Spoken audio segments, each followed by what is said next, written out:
Hi, Kathryn here with Handmade by Circle Art Designs. Well, today on the mat, I am working on a moon and star button closure bracelet. Isn't that beautiful? I just love this style of bracelet. And when I saw this beautiful moon and stars from the August Bargain Bead Box, I thought, oh, this will be amazing. So let's turn our eyes to the mat. So as we turn our eyes to the mat, I see my Simply Grateful mat right here. And I was thinking about being simply grateful and all the blessings that I have had in the last week. As a lot of you know, my daughter had taken her 2 weeks vacation. Last week she was out of town, but this week she has come back in and she has said, Mom, you're going to do some vacationing with me. What a blessing. I am truly simply grateful. We went on a trip yesterday where we were just driving. We were going to a certain destination, but being outside of the city into the valleys and the beautiful trees and fields and animals. What a blessing. What a rest to the eyes. I am truly simply grateful just to be outside the city, wherever we're going. It is amazing. So what are you simply grateful for today? Think about it. I know that the Lord is blessing you. May we have our eyes open to see His blessing. All right, let's turn our eyes to the mat. All right, look at that beautiful color palette. I just love that. We're going to start out with these 6 by 5 millimeter faceted rondelles. And they are in, they're lantern beads, and they're in the teal iris. And I think those are so pretty. I love them. And then next up are the 14 by 10 millimeter glass crescents. This has moon and stars on it. That's where we get the name for the bracelet. And they are just gorgeous in that steel blue. Then next up, again, we're going to do the crescent beads. These are glass crescent in a champagne, and they are so pretty. Look at that. We use these for the bohemian pendant that we did back last week, and I just love them. And again, I didn't show the coin piece, and so I'll show you one more time. They are the moon and star crescents. We're also going to use some jewelry tubing for this, and from my own stash, and also these from my own stash, which are gold spacer balls in the 5 millimeter. I'm going to use some of the wire guards and some number 1 crimps. There you go. Aren't those little? I use the, and this bead. Now this bead is not bead, it's a button, but isn't it gorgeous? And I picked this up at Hobby Lobby. And if you have a Hobby Lobby in your area, I highly encourage you to look at their beautiful buttons. They are so lovely to work with. And then we have the silver beading wire. Oh, and I am not sponsored by Hobby Lobby. And then we'll also need our crimper and some flush cutters because you want to get right up against the bead. And we're going to start with that silver beading wire. And I know I'm using gold, but you're not going to see the beading wire because I'm going to fill the whole thing up either with jewelry tubing or with beads. So I'm using this because I have a lot on this roll. I think there's like 300 feet on this row. And so I use it a lot if it's going to be completely covered. If the wire is going to show, my go-to is always soft flex because I love it. All right, I've measured around the diameter of the bead and I am cutting my tubing for that. So let's just make sure one more time it's going to go around it. And it is, so that should be just perfect by the time you get the the crimp on. Oh, and my crimps are from Bead Along. I'm sorry, I got excited about the bead and forgot to put that word in. So, by the time you get the crimp on and you have the wire coming out of it, that will be a perfect size for this particular decorative bead. I keep calling it a bead. It's a decorative button. And I like working with them. Every time I go in and they have new buttons, I pick up a package. I have a whole little tray of just pretty buttons. All right, so we're going to start out with the spacer ball, and that is a 5mm, remember, and then the crimp. And then I'm going to put on my jewelry tubing. I picked up my jewelry tubing on Amazon. It used to be carried in the bead store we have here, but it is not carried anymore. And so my easiest available jewelry tubing is on Amazon. Although, if you don't mind getting it from England, I have seen some amazing colors. So once I have got that on, I put it on I put the wire through my crimp and through my spacer ball, and then I made sure the button fit. And now crimping. Go in the back of your crimper. Make sure your wire is laying against each other, and it makes that beautiful little M right there. Isn't that a cute little M? I love it. Then do a 4th turn, bring it up to the smaller half circle, and mash that M together. Now, the reason that is so important, and if you notice, I checked to make sure that my wires were parallel, is that you want those wires, one wire in each side of that M. Then when you mash it together, it encases that wire and catches it. And therefore, you shouldn't have any pulling out. And you're going to be using this a lot because this is a closure for your bracelet, and it will go on and off. So I highly encourage a crimper for this type of work because it really is a lifesaver in some cases.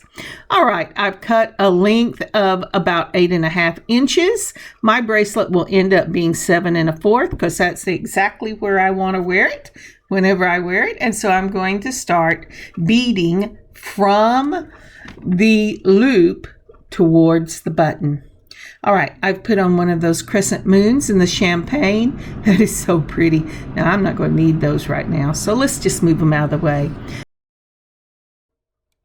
Sorry about that. My little window unit in here is so loud today when it comes on, but it's off now. So now, once I put on the spacer ball, I put on that coin bead. It looks like a new moon. It has the coin. It's in a dark blue sky. And then I put on another of the spacer balls, and then the crescent again. Now, isn't that pretty? I love that combination. And you could put it up where it just butts right up against the coin bead, but I love the gold showing in this. Now, once I get that crescent on, I'm going to do another spacer ball, the lantern in that teal iris. That's so pretty.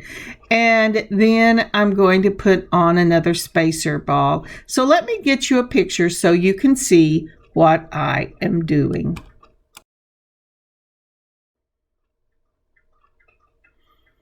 All right, we have made our loop from the beginning, and if you'll remember, we put on a spacer ball, a crimp, and then we measured around our bead to get the diameter across the bead. And then and here comes the little thing again. Sorry about that, guys. It's over 100 today, and my air conditioner is really working overtime. And so anyway, once we get the jewelry tubing on, we're going to go ahead and do the crimp for that. And make sure you check your bead before you crimp to make sure your crimp bead is in the correct space.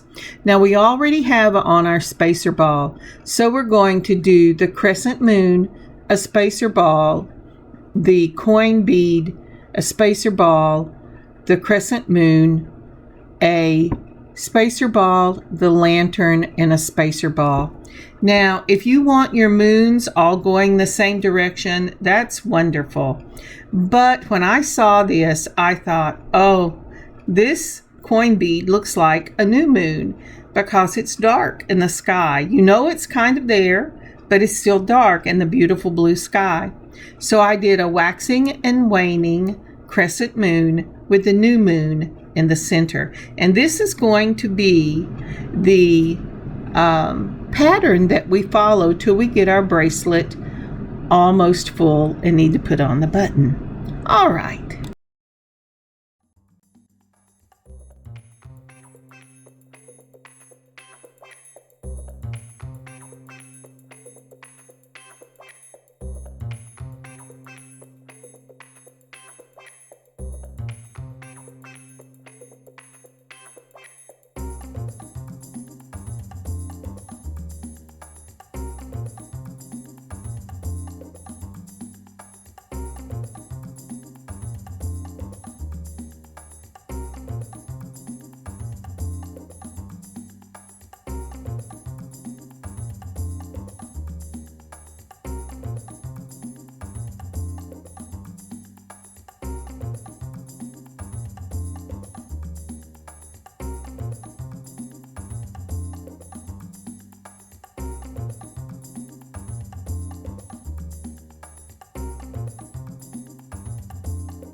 Now, isn't that beautiful? I just love this bracelet. It is so pretty. All right, let's go ahead and measure it here. Oh, let's set the button right there. Let's measure it from the button to the loop and see what we get here. It looks like it's maybe a little, almost 7, maybe a little more. So what I'm going to have to do, it hasn't got to that 7 1/4 measurement yet. So I'm going to go ahead after I've measured and I'm going to add on as if I were starting another section of this piece. And I'm going to go ahead and put that crescent moon on. That way my bracelet will be long enough, and I think that should do it. I will go ahead and put on a spacer ball, I think, because I do not want that setting right there, and I have run out. So let me open up my little jar. I love these little jars. I went and visited my daughter when she was doing some jewelry work, and she had all these beautiful little jars she kept her jewelry beads in. And I went, oh, that's beautiful. She says, yes. And then it's fun to look at all the time. Okay, that is going to give me my 7 1/4. I'm putting the button on the other side to measure it out because it will sit in that loop. And when I do that, I put the button shank right up against the round of the loop because that is how much room that button will take. All right, with that said, I'm going to go ahead and put on the crimp if I can hit that little hole. And let's see here. What am I doing? And then I am going to use for this side a wire guard because this is a metal button. And that wire is going to rub up and down against the button's going to rub up and down against that wire button or metal button, and I want to protect that. So when you put on a wire guard, you go up one side of the tubing, around the top, and down the other side. Now, this is a little tricky because it is already been cut, so it's not on the spool, and you have to get this right. You'd want your bracelet to be taut but not tight. If it's tight, it won't bend around your wrist very well, and it will just look awkward.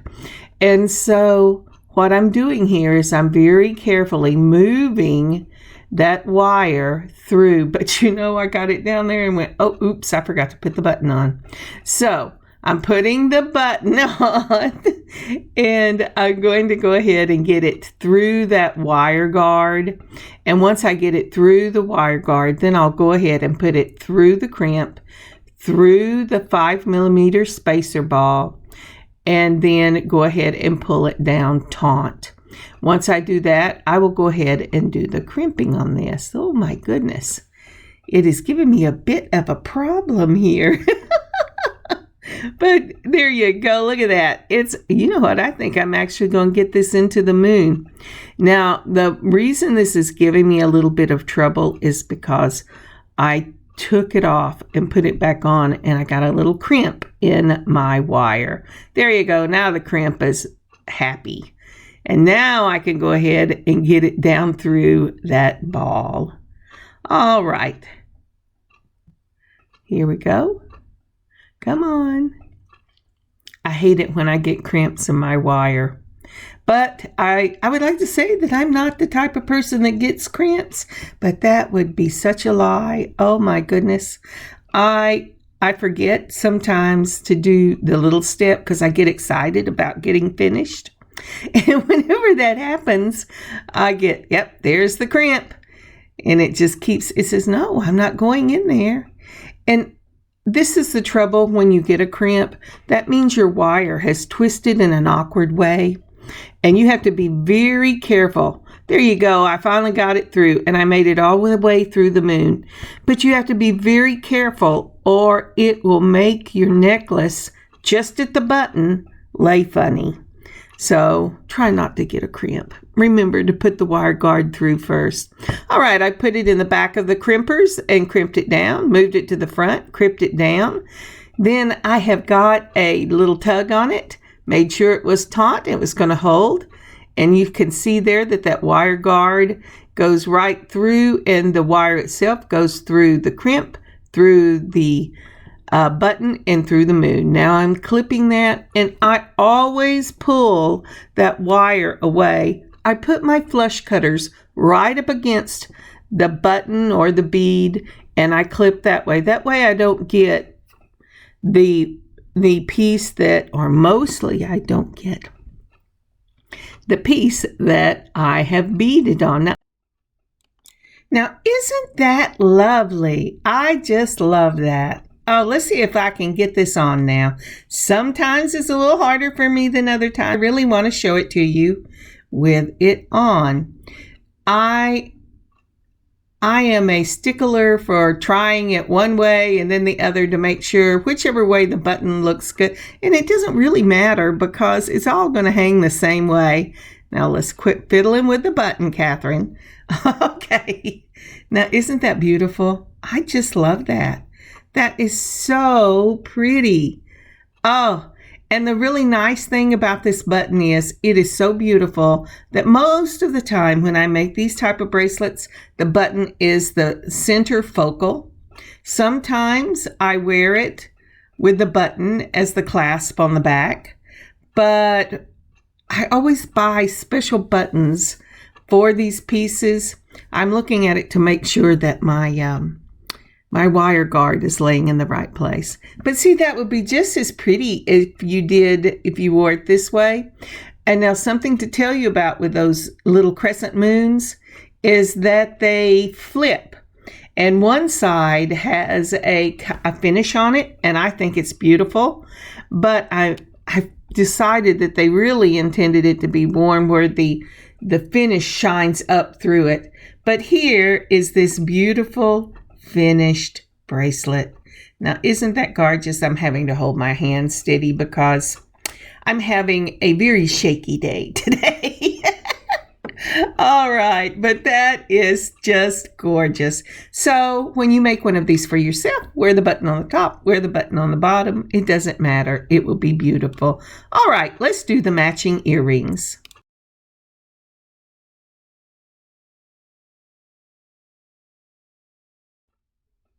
So what I should have said was, let me explain the matching earrings. I wasn't even going to show these because I made them for myself, but then I thought, well, I'll go ahead and explain what I did. So I took a length of wire that was about 8 inches. To that length of wire, I put on, I folded it in the middle.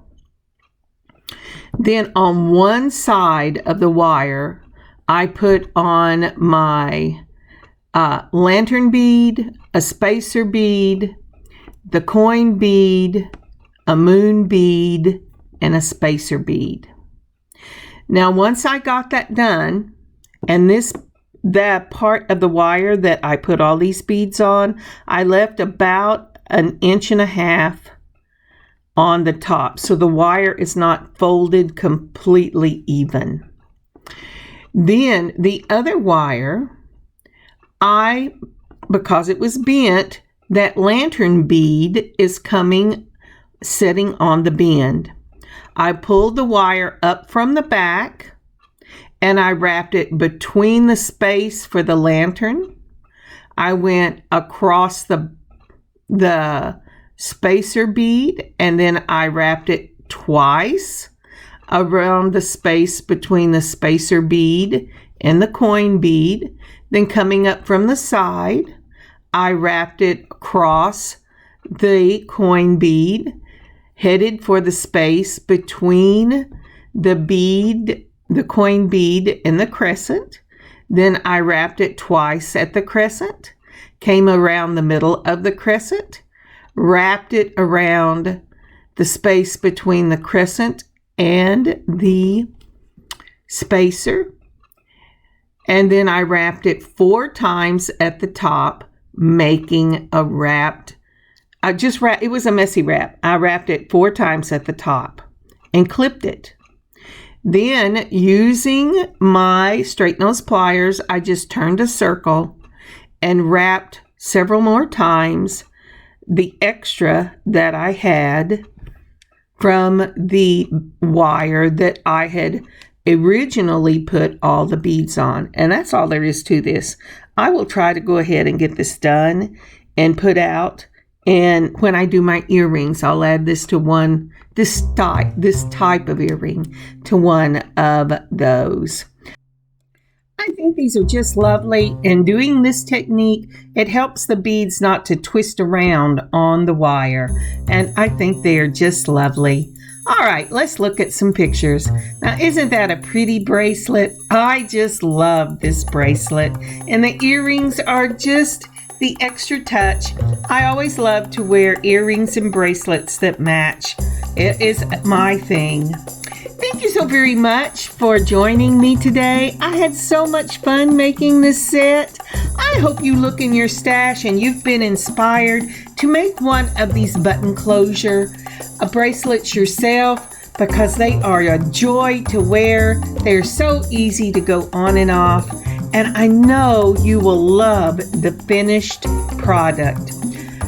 God bless you. God keep you safe. Until we meet next time, may you have an amazing beading adventure this weekend. Kathryn, Handmade by Circle Art Designs. God bless y'all. Bye.